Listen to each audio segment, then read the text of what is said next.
인생을 살다 보면 세월이 지나서야 이렇게 깨닫게 되는 것들이 있습니다. 젊어서는 아무리 말을 해도 저도 그렇고요. 요즘 잘 아는 청년들도 그렇고 얘기를 해보면 그때는 전혀 절대 아니다 그러는데 세월이 많이 지나서 생각해 보면 그게 진리다라고 하는 것들을 깨달아질 때가 있습니다.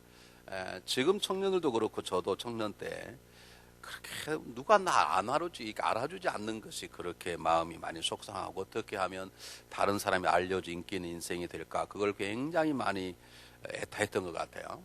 근데 그때 이렇게 책들을 읽어보면 인생을 많이 살았던 선배들이 말하기를 그건 너무 신경 쓰지 말라는 것이죠. 당신을 기억하는 사람도 세상이 속해 사라질 것이고 결국 당신도 속해 사라져서 떨어진 나무 잎처럼 언젠가 다 기억되지 않을 터인데 왜 그렇게 남에게 기억되기를 바라는가라고 하는 글들을 우리가 읽으면서도 그것이 그렇게 귀에 들어오지 않았습니다. 여러분들은 어떻습니까? 이런 마음속에 여러분들이 인생에 많은 인기 있는 사람이 되고 많은 사람들에게 기억되기를 바랍니까? 여러분의 존재가 많은 사람들에게 인식이 되고 저런 분들이 있었구나 라고 하는 그런 인기의 스타처럼 인기의 반열에 오르기를 원하십니까? 그것이 꼭 죄된 것은 아니지만 인생이 지나고 나면 모든 것들이 다 부질없이 지나가는 것이 아닌가 그런 생각을 갖게 되는 것입니다. 제 이 말씀 드리는 가장 중요한 이유가 뭐냐면 모든 사람이 잊혀지고 모든 사람이 몰라줘도 모든 사람에게 결코 잊혀지지 않을 대상이 있고 모든 사람이 다 알아야 될 대상이 있기 때문에 제가 이 말씀을 첫 번째 꺼내는 것입니다. 여러분 우리가 모든 사람을 다 알 필요도 없고 알 수도 없습니다. 우리가 모든 것을 다 알 수도 없고 다 알 필요도 없는 것입니다.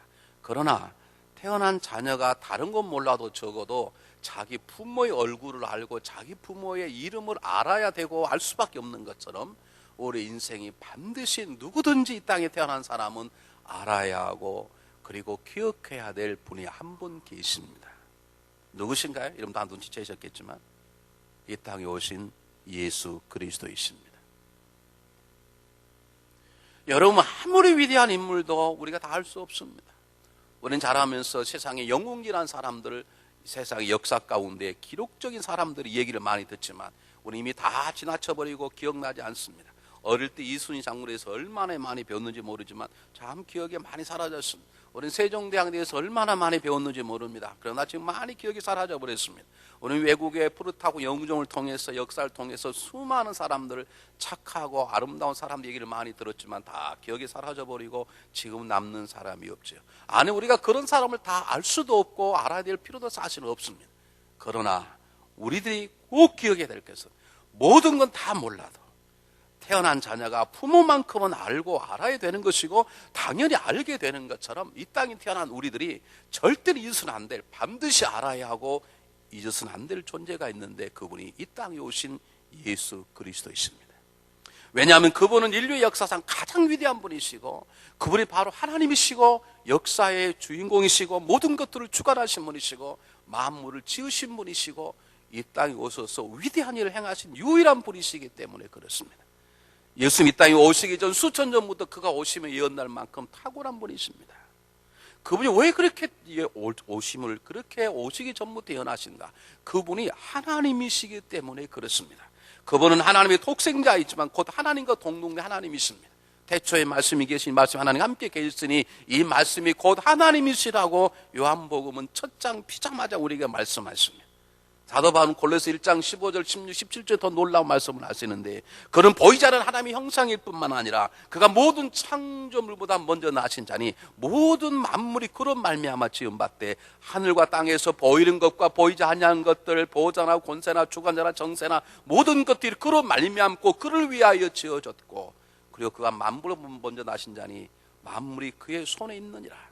그가 만물을 지으셨고 모든 만물이 그의 영광을 위하여 존재하고 그리고 지금도 우주 모든 것들 움직이는 가장 중요한 이유가 그분의 손에 의해서 움직여지고 있기 때문에 우리는 모든 것을 다 알 수는 없지만 예수 그리스도를 알아야 하고 우리가 모든 것을 망각하고 살아가지만 우리는 주님 앞에 가는 그날까지 아니 천국에 잊을 수 없는 분이 누구시냐면 예수 그리스도이십니다.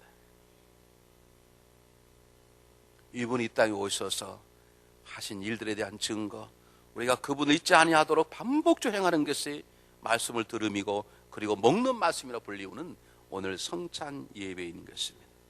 여러분, 예수 그리스도는 하나님의 독생자이십니다. 그러나 그는 곧 하나님이십니다. 그로 인하여 만물이 창조되었고 모든 만물이 그의 손에 의해서 지금도 질서청결하게 움직이고 있는 것이고, 그리고 우리도 그를 위하여 이 땅에 탄생된 것을 기억할 때 우리는 다른 건 다 몰라도, 그 누구를 다 몰라도 우리는 예수 그리스도 한 분만 알아야 하고 그분을 조금이라도 망각해서는 안 될 것입니다.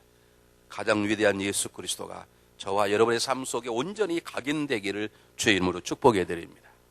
두 번째, 여러분, 그분은 가장 위대하신 분뿐만 아니라 이 땅에 오셔서 위대한 일을 하셨습니다. 제가 조금 전에 말씀드린 이 땅에 오신 유명한 인간들 가운데 정말 위대한 일을 하신 분들이 너무나 많이 있습니다.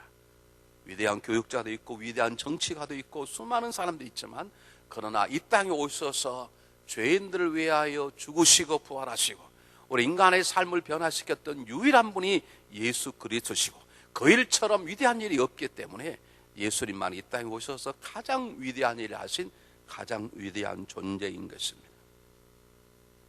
사도 바울은 이런 진리를 뭐라고 말씀하냐면, 의인을 위하여 죽는 것이 쉽지 않고 선인을 위하여, 착하고 정말 위대한 사람을 위하여 용기 있게 죽는 사람은 혹 있거니와, 우리가 아직 죄인 됐을 때에 그리스도께 우리를 위하여 십자가에 죽으심으로 하나님이 우리에 대한 자기의 사랑을 확증하셨느니라고 말합니다.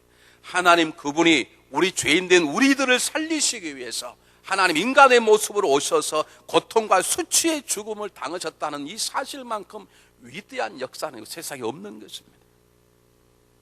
이것이 얼마나 위대하냐면, 이것을 믿지 않은 공산국가에서도 그분이 오시는 그날을 기회로 여러분 ADPC라는 역사를 바꿔두는 것처럼 가장 위대한 일을 하신 분이 바로 예수 그리스도이기 때문에, 그리고 그분이 행하신 놀라운 삶의 증거가 오늘 우리가 먹고 마실 떡과 잔이기 때문에 우리들이 항상 알아야 되고 잊지 말아야 되고 마음속에 새기고 살아갈 것이, 위대하신 그분이 이 땅에 오셔서 위대한 일을 행하신 분이신 것입니다. 여러분, 어느 종교의 지도자가 내가 너희 죄를 위하여 왔노라 라고 말하는 종교 지도자가 누가 있습니까? 베드로는 분명히 말합니다. 친히 나무에 달려 우리의 죄를 몸으로 우리 죄를 지시고 그가 죽으셨으니 우리로 하여금 죄에 대하여 죽고 의에 대하여 삶이라. 그가 채찍에 맞음으로 우리가 너희가 나음을 얻었도다. 그 누가 내가 너희의 죄를 위하여 내가 대신 죽노라. 그러므로 너희가 내일 믿으면 너희들은 의로운 삶을 살게 될 것이니라. 내가 채찍에 맞고 내가 어려움을 당함으로 너희가 나음을 입었다. 이렇게 말할 수 있는 분이 누가 있습니까? 인간에는 없습니다. 그런데 이런 말씀 인간도 아니요 하나님이신 그분이 이 위대한 일을 행하시는 것입니다. 누구든지 주의 이름을 부르는 자는 구원 얻으리로다. 이렇게 말한 사람이 누가 있습니까?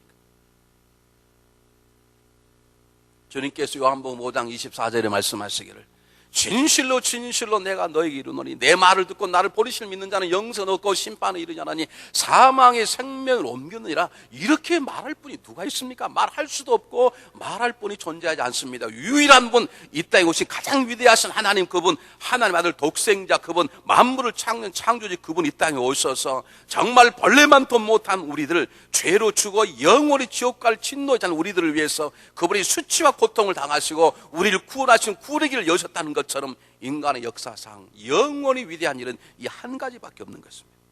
그 증거가 오늘 떡과 잔을 먹고 마시는 것입니다. 예수님은 위대하신 분이시요, 예수님 이 땅에 오신 가장 위대한 일을 행하실 뿐만 아니라 그분은 위대한 일을 다시 행하시려고 다시 오시는 분이십니다. 여러분 성경 한번 보시겠습니까? 26절에 한번 보시기 바랍니다. 너희가 이 떡을 먹으며 이 잔을 마실 때마다 주의 죽으심을 오실 때가 전하는 것이니라. 그냥 성경 본문에 너희가 이 떡을 먹으며 이 떡을 잔을 마실 때마다 주의 죽으심을 전하라 그러지 않고 그의 죽으심을 오실 때까지 전하는 것이라 그랬습니다. 우리가 한국에 가면 여러분 가끔 관심 있는 곳이 있어요. 이분도 그 앞에까지 갔다가 직접 올라가지는 못했는데요. 계룡산이라고 있잖아요. 계룡산 올라가면 지금도 한국의 모든 이단들이 거기 다 모여 있습니다. 한 360개의 종파들이 모여 있어요. 자기가 하나님이라고 그러고요. 거기 보면 뭐 달나라 첨간 암스트롱을 섬기는 종포도 있고 별종교 다 있는데요. 참 재밌는 것은 자기가 하나님이라고 착각하신 분들이 있어요. 그래서 내가 저 연못 속에 들어갈 텐데 내가 3일 만에 부활할 테니까 믿어라. 그 연못이 들어가 죽은 사람이 있어요. 여러분 이해가 안 되죠. 더 놀라운 건 아직도 그분이 안 나오셨는데 지금도 그분을 기다리는 추종자들이 있어요. 미국으로 말하면 콜라 스프링스가 그렇습니다. 콜라 스프링스가 아주 그런 것들이 많은 그곳입니다. 예를 들면 근데 그런 사람들은 정신이 없는 정신병자와 같은 것이고요. 이 땅에 깨어있고 올바르게 삶을 살아서 많은 사람들이 지도자가 되고 종교를 맡는 위대한 사람들이 있죠. 석가모니 위대한 사람이죠. 공자요 위대한 사람이죠. 노자요 탁월한 사람이죠. 제 개인적 의견으로는 동양에서 노자처럼 저는 위대한 사람이 없다고 봅니다. 그러나 그들이 말하기를 내가 다시 오리라. 그러지 않았습니다. 노자와 장자는 같은 스타일의 사람인데 어느 날 장자 집에 가니까 장자의 부인이 죽었다고 소문이 나서 친구들이 문산을 갔더니 기타를 치고 앉아 있는 거예요. 기타가 아니면 뭐 비파 같은 것이겠죠. 친구들이 깜짝 놀라. 아니 자네 부인이 세상을 떠났다면 어찌도 울지도 않고 그러고 있는가. 그랬더니 장자가 자연스럽게 비파를 치면서 뭐 이렇게 슬픈 일인가. 사람이 한번 갔다가 다 가는 것인데 그렇게 말하고 끝나는 것이죠. 그들이 수준에는 그것이 끝나는 것이죠. 누가 내가 다시 오리라. 다시 오겠다고 선포하는 사람이 누가 있습니까? 여러분 기억나십니까? 요한복음 14장 1절 3절에 너희는 마음에 근심하지 말라. 하늘민이 또 나를 믿으라. 내 아버지 집에 거할 곳이 많도다. 이제 예수 그리스도의 십자가 죽으심을 가르치고 나니까 제자들의 마음속에 그가 죽으면 우리도 죽을 거라는 두려움이 오니까 그 마음을 읽은 주님께서 실히 말씀하십니다. 이것은 그냥 적당히 사람을 기운 때우는 말이 아닙니다. 너희는 마음에 근심하지 말라. 하늘 믿는다. 하늘 믿으라. 내 아버지 집에 거할 곳이 많도다. 그래 참 내가 너에게 일렀으니 내가 가서 너희를 위하여 초소를 예비하면 내가 다시 와 너희를 내게 영접한 나 있는 곳에 너희도 있게 하리라. 이렇게 말씀하신 분이 누가 있습니까? 석가모니 그렇게 말씀했습니까? 아닙니다. 제자가 물었습니다. 선생님 사람이 죽으면 다른 곳에 갑니까? 촛불을 붙여보아라. 촛불을 붙였습니다. 뭐하고 있냐? 촛불이 타고 있습니다. 훅 불어버렸습니다. 촛불이 꺼졌습니다. 석가 선생님께서 물었으면 촛불이 어디 갔냐? 우리가 어디 가겠습니까? 꺼졌겠죠. 그것이 인생이니라. 그것이 그분의 답이에요. 어리석은 인생들이 세상에 잘난처럼 따지고 뭘 강연하고 인기가 있는데요. 요즘 한국신학대학에서 한신이라 그러죠. 우리 기독교 신학대학으로 졸업 지금 종합대 한신대학에 됐는데 그 한신대학에서 여러분 잘 아는 도홀 김용옥 박사를 모셔다가 특강을 해요. 중용을 신학대학 중용을 가르쳐요. 중용을 잘 아시는 것 같아요. 저는 중용을 잘 모르지만 그분 잘. 근데 그분이 하나를 뭘 모르냐면 하나님 얘기하면서 말하기를 여러분 하나님을 믿습니까? 그렇게 얘기를 했어요. 하나님을 믿는다 그러죠. 하나님을 믿는다는 그 믿음은 하나님이 밖에 있기 때문에 믿는다는 것이지 내 안에 있는 것을 믿는다고 쓰지 않는다는 것입니다. 그게 철학적인 언어입니다. 그걸 철학적인 터미놀로지 개념이라 그래요. 믿음은 내 밖에 어떤 대상들은 경외심을 말하죠. 그런데 그분은 뭘 하나를 모르고 있느냐. 그 부모님들은 굉장히 믿음이 좋으신 분이거든요. 근데 어떻게 그분이 그렇게 됐어요? 여러분 우리는 분명 하나님 우리 밖에 있는 분이 있어요. 그러나 우리가 그분을 믿음의 대상으로 고백하는 그 순간에 그분은 어디 와 계시나요? 우리 안에 계시네. 그분은 그걸 모르시네.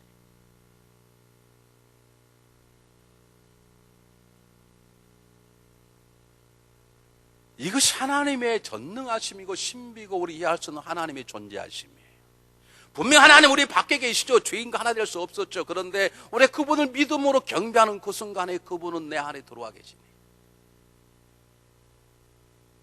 내 안에 들어와 계신 그분은 지금도 내 안에 계시면서 때가 되면 예수 그리스도가 다시 이 땅에 오셔서 그때는 구원자가 아니라 심판자로, 그때는 진리와 거짓을 정확히 구분하는 자로, 그때는 사랑하는 자와 버릴 자를 나누는 세상의 심판이 이 땅에 오실 것이란 말입니다. 예수님은 위대한 분이십니다. 이 땅에 오셔서 위대한 일을 행하셨고 그리고 앞으로 더 위대한 놀라운 일을 행하시기 위해 이 땅에 다시 오실 분이십니다. 그러므로 우리는 다른 건 몰라도 다시 오실 예수 그리스도를 알아야 하고, 우리는 다른 건 몰라 이 땅에 오신 예수 그리스도를 기억하며 종말론적인 삶을 살아가는 그런 인생이 되어야 된다는 것입니다. 누가가 쓴 요한 우리 사도행전 했잖아요. 사도행전 1장 1절에 뭐라고 말합니까? 누가가 뭐라고 말합니까? 천사들이 와 예수님 막 승천하시니까 사람이 놀래니까 갈릴리 사람들 왜 이렇게 놀라느냐? 너희가 지금 이게 승천하는 예수님 그 보는 그들 그가 다시 오실 것이니라. 이 동네는 아멘도 안 해. 지금 오시면 안 되시겠지.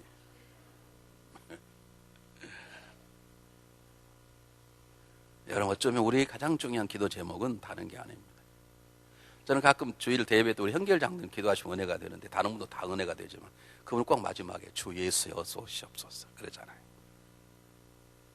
저는 이 기도가 되기 전까지 우리 신앙인은 아직 강건한 자리에 서 있다고 생각하지 않습니다.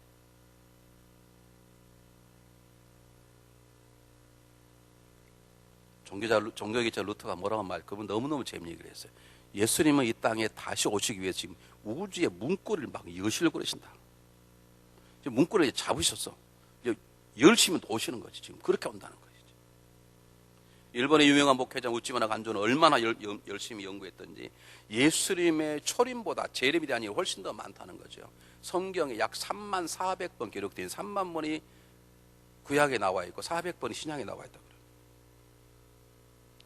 이천 이 땅에 오셔서 인간이 기대하지도 않았고 인간이 갈망하지도 않았고 인간이 원하지도 않았던 그 놀라운 인간을 위해서 가장 수치스러운 죽음을 당하시고 그리고 부활 승천하신 그 위대한 일, 그를 믿기만 하면 어떻게 인간의 죄가 사해진단 말입니까? 이게 믿어집니까? 그러나 하나님 하신 일이기 때문에 누구든지 그 이름으로는 구원을 받은 자고 예수를 믿기만 하면 이미 생명성을 얻고 심판받지 아니하는 그러한 삶을 살게 된 그 길을 여신 그분, 그 위대한 일, 이 그분이 다시 오셔서 정말로 영원히 우리 신앙인 가운데 눈물을 없게 하고 우리 믿음 가운데 하나님의 아름다운 것들을 보게 하는 다시 오시는 그분을 우리가 기리며 살아가는 것이 필요하다 그 말입니다. 우리가 여러분 이런 생각 들지 않나요? 예수 믿고 이렇게 바르게 사는데 왜 삶에 어려움이 있는가? 왜 저 사람이 예수 안 믿고 예수 믿고 핍박한 사람 왜 저렇게 잘 되는가? 여러분 그런 생각 들지 않습니까? 조금만 참으십시오. 그 모든 질문들이 없어져 버리고 믿는 자의 진정한 평화와 기쁨은 그분이 이 땅에 다시 오실 때에 경험되는 것입니다. 하나님의 완벽한 이 우주의 다스림은 재림을 통해서 우리들에게 주어지는 것입니다. 그때 우리가 밝게 알게 될 것입니다. 내 왜 그리스도인 신 가운데 이런 눈물이 있었는지, 정말로 이제는 억울하지 않고 이상하지 않고 하나님 앞에 불평하지 않고 그 믿음 자체가 정말로 기쁨이며 감격인 날이 언제인가? 그분이 다시 오셔서 우리를 다시 살리시고 우리를 휴거시키는 그 순간에 우리는 지금까지 맛보지 못했던 진정한 평화와 만족과 감사를 느끼게 될 것입니다. 그래서 그날을 기억하며 그날을 소망하며 살아가는 것이고, 사도 바울은 그래서 이 주님의 고난과 부활을 그분이 오실 때까지 전하라 그 말입니다. 오심을 기다리며 떡과 잔을 마시라는 것이죠. 영국에서 한 시골에 한 소녀가 갑자기 이상한 병이 걸려서 앞을 보지 못하게 되었습니다. 그래서 동네 사람들이 그를 참 귀하게 여겨서 그를 데려다가 최고의 훌륭한 안과 의사에게 수술을 받았는데 받아도 안 되는 거예요. 두 번 받아도 안 되는 거예요. 이제 실망해서 이 소녀가 사람이 처음부터 사람들이 못 보면 모르지 보다가 안 보이면 얼마나 답답하겠습니까? 그렇지 않겠습니까? 처음부터 안 보이면 그게 뭐 그러는데 다 보고 가다가 그 다음에 안 보이면 그게 장애인 가운데 제일 어렵다 그래요. 오래전에 우리 교회 앞을 못 보는 목사님 한번 집회한 적이 이제 그분에게 물었습니다. 그분은 갑자기 나이 50대 눈이 멀어서 목회자가 되신 분이신데요. 제일 어렵답니다. 말 못하는 것하고요. 다른 것보다 앞을 갑자기 보지 못할 때 그때 오는 충격과 그 마음은 삶에 대한 어떤 이유가 물을 수 없는, 그냥 죽어버리고 싶다라고 할 만한 절망적인 고통이 온다 그럽니다. 근데 이 어린 소녀가 어떻게 했어요? 2번씩 수술하고 그것도 영국에서 최고의 실력자를 불리우는 안과 의사의 수술을 받았는데 앞이 안 보이는 것입니다. 2번이나 자살을 시도했습니다. 3번째 수술을 요구를 받았지만 자기 할 마음이 없다는 거예요. 그런데 그가 어느 날 그 병문을 자기의 병실을 찾아온 한 전도사와 대화를 통해서 놀랍게 이 땅에 오신 위대한 예수 그리스도를 알게 되고, 그리고 그분이 행하신 위대한 일을 경험하게 되고, 그리고 다시 오실 예수 그리스도 복음을 듣고 그분이 이 소녀가 놀랍게 변화가 된 것입니다. 의사들이 그를 살리기 위해서 더 좋은 방법으로 그를 잘 하려고 놀랍게 그들을 준비하고 있었습니다. 그리고 수술을 요구를 했습니다. 이번에는 예전에는 너무너무 황당해서 내가 이렇게 고생만 하고 못 봐 차라리 그냥 죽어버리던 그 소녀가 이번에는 너무 밝은 모습으로 수술받지 않겠다는 거예요. 의사들 무시하는 게 아니라 나는 예수 그리스도 다시 오실 날을 믿는데 그분이 오시면 내 눈이 보이게 될 것이고 나는 내가 눈을 뜬 딱 그 순간에 그 어떤 것보다도 주님을 제일 먼저 보고 싶습니다. 이런 믿음 우리는 재림의 믿음이라 그랬죠. 이 믿음을 가지고 떡과 잔을 먹고 마시기를 바랍니다. 주님 이 땅에 오셔서 위대한 일 행하신 주님, 제가 믿음으로 떡과 잔을 먹고 마실 터이니 주님 속히 오시옵소서. 네 번째입니다. 성경 본문을 다시 한번 읽어보겠습니다. 26절 보시죠. 너희가 이 떡을 먹으며 이 잔을 마실 때마다 주의 죽으심을 오실 때까지 전하는 것이니라 그랬습니다.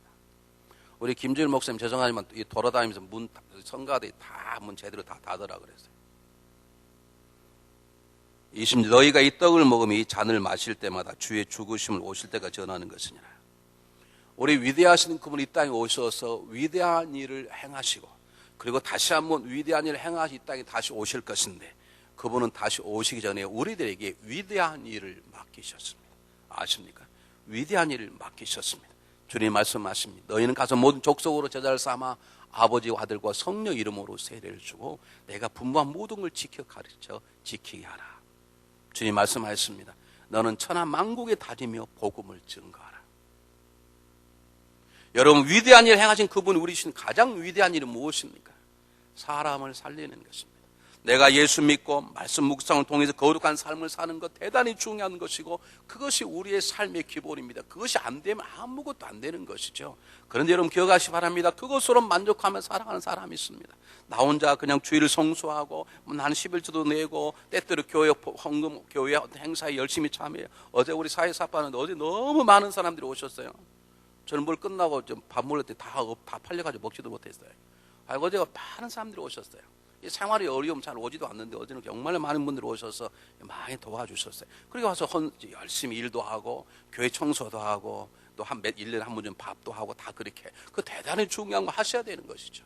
그런데 평생 한번 주님이 주신 이 위대한 사명 그분이 하실 일을 남겨두고 가시는 것.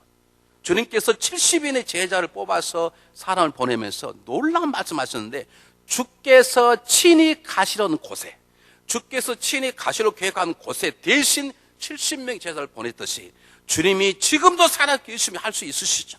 그분은 죽지 않을 수 있으시죠. 지금 이 초도 살아계시면 하실 그분이 가시면서 우리에게 그분이 하신 일을 남겨도 하신 일이 사명인 것이고 그것이 가장 중요한 일, 그 중에 가장 중요한 일이 뭐냐? 그것이 복음을 증거해서 사람을 살리는 일입니다. 이것처럼 가치 있는 일이 없는 것입니다. 아멘 안 하시는 것이 당연하다고 보세요. 이렇게 안 사시면 우리 교회 너무 많아요. 우리 교회는 아직도 은혜 받는 데만 많고 그 은혜 받아서 뭐 하려고 얼마나 은혜를 받으시려고요.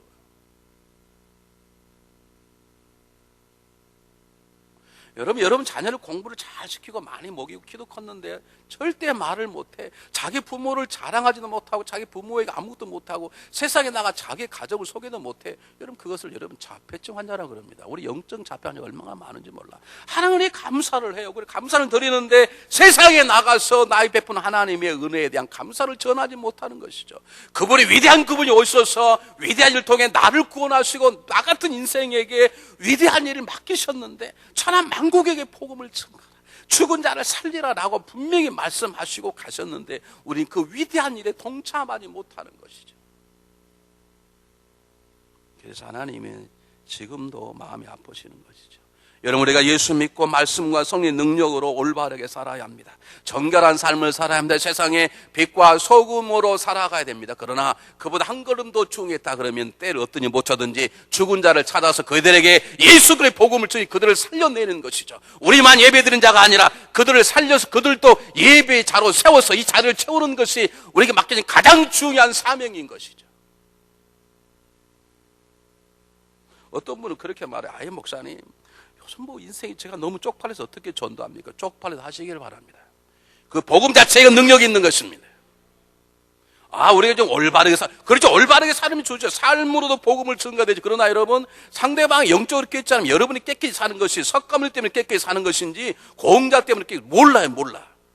내가 이렇게 사는 것이 주의 이름이라고 증거하는 것, 그것이 있어야 그의 이름 영광이 드러나는 것이고, 그 위대한 일을 맡기신 그분, 다시 오실 그분을 만날 때 나도 할 말이 있어야 되는 게 아닙니다. 여러분, 이 세상에는 위대히 가치 있는 일들 많이 있습니다. 그러나 예수 그리스도의 복음을 증거하는 것처럼 가치 있는 일은 없습니다. 여러분, 이 세상에 수많은 좋은 일들이 많이 있습니다. 하셔야 합니다. 그러나 가장 위대하신 그분이 이 땅에 오셔서 위대한 일을 행하셨고 다시 위대한 일을 행하시 오시려고 하는 그 얘기를 전하는 것처럼 위대한 일은 없는 것입니다. 그것밖에 없습니다. 여러분, 인생의 소망이 교회밖에 없습니다. 왜냐하면 교회에서만이 복음을 증거하는 곳이기 때문에 그렇습니다. 우리 교회에 소망이 있습니까? 지난주에 전도부장님 오셨어요. 목사님, 이번 토요일 날은 권사님들 모여서 전도하는 팀이라 이번 주는 권사 전도라는 그런데 한 명도 안 오셨다는 거예요. 왜요? 사명이 뭔지 몰라서. 아직도 내 삶에 가장 중요한 것이 뭔지 몰라서 그래요. 여러분, 사람을 살리는 건 중요한 게 있습니까? 여러분, 자녀 아파보신 적 있습니까? 선생님, 내가 모든 걸 다 드리겠습니다. 자녀 살려주시면 그러지 않습니까? 안 그렇습니까? 어떤 분 이런 말하면 목사님 욕심 많으시고 뭘 교인이 더 모일 원하시냐고. 숫자가 중요합니다, 여러분. 여러분, 배에 사람이 비행기에 떨어져 추락하면 어떻게 보고하는가요? 몽땅 죽었다 그럽니까? 365명이 죽었다. 그 중에 3명 구원받았다. 그렇게 하지 않습니까? 왜? 사람을 살리는 것이 중요하기 때문에 그랬습니다.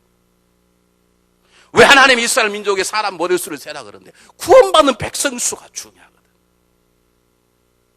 여러분, 큰아들이 아무리 농사를 잘하고 집에 가지고 뭐합니까? 아버지는 죽어나가 있는 아들을 작은 동생을 위해서 문 밖에 있는데 자기는 열심히 일하고 샤워 멋지게 하고 신나게 밥 먹고 자고, 그게 말이 안 되지 않습니까? 여러분, 이 땅에 가치 있는 일이 많이 있습니다. 그러나 정말 중요한 것은 복음을 전가하는 것입니다. 사람을 살리는 것입니다. 왜냐하면 그것밖에 세상에 소망이 없는 것이죠. 여러분, 교회의 소망은 교회밖에 없어요. 대단히 죄송해요. 여러분 몇 번 말씀드렸지만 교육자들 너무 섭섭해 생각하지 마십시오. 여러분 요즘 캘리포니아에서는 고등학교 때 동성연애에 대해서 가르치라 그러잖아요. 우리 김충훈 장로만 만났더니 어느 대학의 시험이 뭔 줄 아십니까? 동성연애의 유익제의 뭐, 그게 시험이야.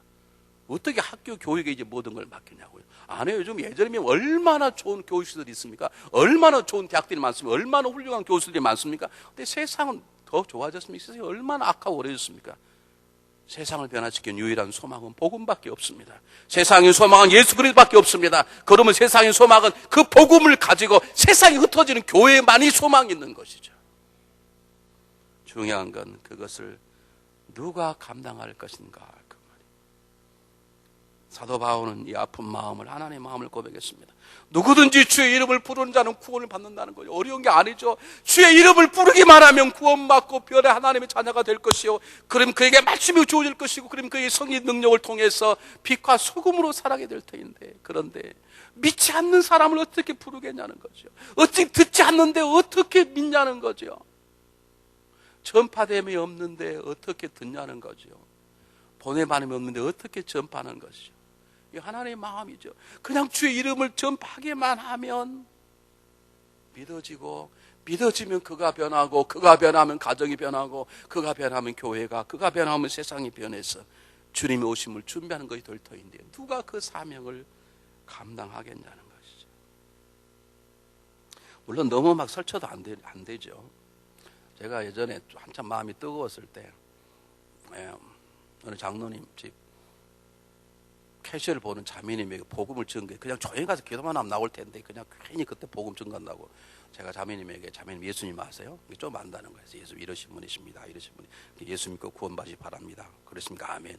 그래서 우리 교회 나오시죠. 그랬더니 알고 보니 우리 교회 3개월 나오신 분이셔요. 그분이 시험 들어 다른 교회 가셨어요.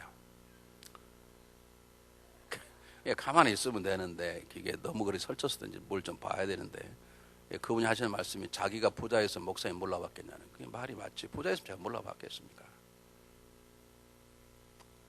근데 그렇게 해서는 안 되지만, 그러나 우리는 지나가다가 배가 고픈 사자가 먹이를 보면 눈에서 빛이 나는 것처럼 세상에는 관심 없다가 죽은 사람 보면 눈에서 빛이 나요. 우리는 죽은 사람 보면 눈이 감기다가 명품 보면 막 빛이 나. 그냥 졸리다가 집만 보면 뭐 200만 불 전지 살아. 우리 막 꼬북 졸고 있다가 그냥 차만 지나가면 막 눈이 번쩍번쩍 열려. 너 그랬더니 눈이 멀다가 배고픈 사자가 먹이가 보면 눈이 번쩍 열리는 것처럼 이 사명을 감당할 자가 누구입니까? 어렵다 그러는데 어렵지 않습니다. 주님께서 말씀하셨습니다. 사실 큰 계명은 보험 증거가 아닙니다. 가장 큰 계명이 뭐라고 말씀하셨죠? 하나님을 마음을 다하고 목숨을 뜻을 다해 사랑하라. 내 이웃을 몇 가지 사랑하라. 주님이 베드로에게 나를 사랑하느냐 사랑하냐 3번씩 물었어요. 왜요? 사랑이 모든 하나님의 사역의 원동력 때문에 그렇습니다. 하나님을 사랑하면, 내 이웃을 너무너무 사랑하면 전도는 해야 될 무거운 짐이 아니라 저절로 되어지는 거룩한 특권이요 기쁨이요 감격이에요. 그래도 감사한 건 지금도 우리 교우 가운데 몇 분은 수요일 날, 목요일 날, 금요일 날 지금도 고마트 앞에서 H마트 앞에 지금도 전도지를 돌려오고 계신 분이 계세요. 사랑하는 여러분, 우리는 위대한 분을 압니다. 그분이 오심을 알고 그분이 다시 오심도 압니다. 그분이 우리에게 맡긴 위대한 사명도 압니다. 문제는 누가 그 사명을 감당하시겠습니까? 오늘 떡과 잔을 먹고 마시면서 하나님의 음성이 들려지는 귀한 시간 되시기를 주의 이름으로 축복합니다. 우리 성찬 예식을 거행하겠습니다. 우리 찬송 한 장 하겠습니다. 147장.